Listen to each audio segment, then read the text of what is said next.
Magandang umaga, magandang araw, magandang gabi. Hello Internet Kaibigans! Ako po si Rachel, your favorite FILAM Fangirl.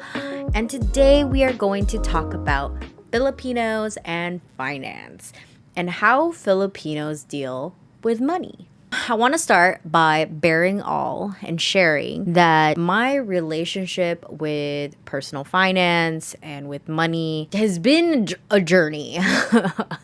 I want to say that giving background about, how I have seen money, was exposed to money, talked about money would give more insight into just how possibly other Filipinos also deal with it, at least that what I've seen. I could be wrong. It could be just people in general, it could be society, but I wanted to pull it back and say that most of it feels like it's very stereotypically Filipino because that's what I'm surrounded by and what I've heard specifically Filipinos say. So we're going to take it back. When was the first time have you ever thought about this? Like, when was the first time you ever really thought about the concept of money and the fact that when you exchange a currency, whether it be coins or dollars with someone, you would get something in return, whether it be a service or a product. Like, when is the first time you ever really conceptualize that?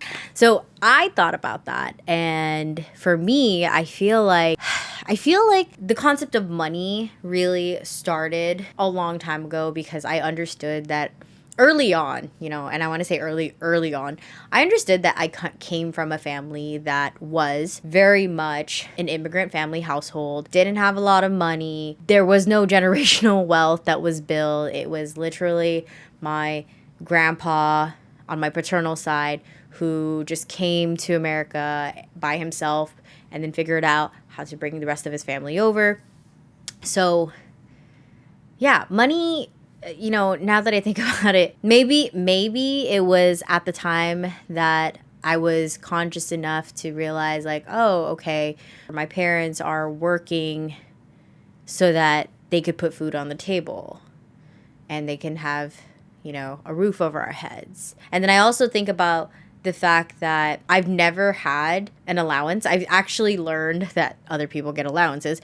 Never had the allowance. It was never a thing. And when I say allowance, I mean like a consistent income when you're younger after doing certain chores or whatever. I never had that. The funny part is my husband has, and he's had an allowance and it was consistent. So I feel like Mark has a really good relationship with money and budgeting. Myself, not so much. And I have dealt with those bad money habits, I want to say, over the years and dealt with the consequences of it. But I also want to say there is a good news story that in the time from the moment that I realized what money was or what lack thereof to the moment of realizing, oh, I don't have an allowance and other people do, to the moment of, oh, I need to work early so that I can have money to buy things, right? The things that I want. It's crazy to see that growth. And then also to see the growth of we have to sign up for a student loan because we need to go to school and we need to do X, Y, and Z because technically my parents are middle class, but I don't get the benefits of anything financial aid. There's just like so many different things that I went through within my life. Overall, my relationship with finance and money has been a rocky one. I want to say my relationship with it was not good. Could have been better, but it is getting better, and I am glad for it, which actually is the reason why I am more than willing to share my experiences with it and just the conversations around it. Let's get into the Filipino American stereotypes and assumptions about finance and money. Stereotype is the fact that our elders, you just think about like your grandma, grandpa, buries money in the backyard.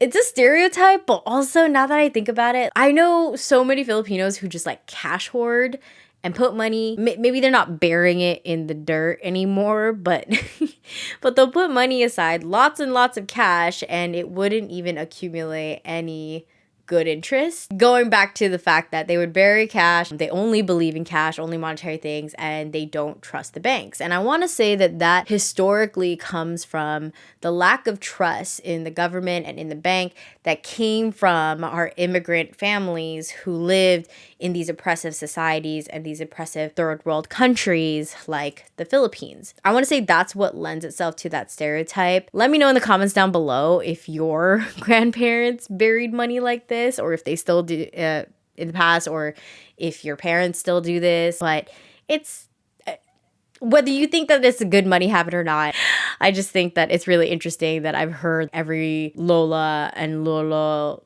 pretty much do this. A second stereotype or assumption or thing about Filipino Americans is that you shouldn't ever, don't ever talk about how much you make or spend because it's considered showing off. Lots of air quotes. I've heard this one a lot, right? Like, don't talk about money. That's not good. It's showing off. Or don't talk about money because that's a private, a super, super private thing. And, it depends on who you're talking to. It depends on people's previous conversations that they've had with other people where they have that lack of trust. I think that our generation, meaning the millennial generation, zillennials, Gen Z, Alpha, all of that, our generations are getting better about being a lot more transparent because we're not about that gatekeeping life. But going back to the assumption or the stereotype about not ever talking about your money or your finance is detrimental for really anyone, whether you're Filipino American or not, honestly. It's detrimental because you think about all of the Filipino workers who come abroad, or immigrant workers who come abroad, or first generation Filipino, or even just first generation people or family members who don't really know what the benchmark is of what they should be making. Then you start asking yourself, without any feedback, by the way, you start asking yourself, am I being underpaid? Or am I making above or below the market rate? Or did that person just get offered 30K more than me because I'm Filipino and I didn't ask for it? I don't know. I don't know. It's sensitive for some people, but for me, it's I like to talk about these things because here's the deal. Transparency, at least with each other, is super helpful. I think it's super helpful. As long as there's no ego about it, as long as there is no assumption that people are showing off. There are people out there who intentionally show off and they're like, I make blah, blah, blah. There are people out there. Let me put that there. But I always thought it was really weird to be super secretive about it. To this day, I have family members who pretty much judge when you talk about money or make things about money. And I just don't agree with that. Now let's talk about Filipinos who are good with money. I may be talking about assumptions and the conversations around Filipino Americans because those are the things that I think of. But this is just my opinion. Filipinos who are good with money are Filipinos who went into finance, went into business, accounting, they really, really invested their education and time into understanding the risks that need to be taken to be able to gain wealth or gain financial freedom. I think that most Filipinos who are good with money are second, third, fourth, fifth, all the way on generation later. But yeah, there's just, I make this correlation that those who are in the first generation and just starting up in this country with their families are not so good with money. And then those who have that established routine here, have learned the American system of finances, figured out personal finances, figured out how to do investments, all of that, it just comes with the generational education and building of wealth and making those decisions for their future families, which I hope to do for my future family. Mark and I hope to do for our future family. So now Filipinos who are bad with money, like I said, are those who I just associate the Filipinos who are not so good with money with those who are always in survival mode or in a mindset of lack, meaning they're always in just this state of scarcity. They're not trying to make it about money, but then they don't want to admit that money is key to financial freedom and money is key to making sure that your basic necessities are met. Yeah, that's my 2 cents. If you disagree, please let me know. I'm just there. I have lots of opinions about the reasons why I was a Filipino who was bad with money. So there's that. This video is meant to be short and sweet. I wanted to start a conversation about how you feel about money, why you don't like talking about money or why you do talk about money with other people. If it's, something that's a very sensitive topic with your family, or is it something that you do talk about with your family? Because I've seen both sides of it, all Filipino Americans, seen both sides of the coin. I also understand that my experience could be very different from other people. So I wanted to go over that, start a conversation. And lastly, the reason why I wanted to talk about this topic is because I wanted to make a quick announcement that FILAM Fangirl is a podcast.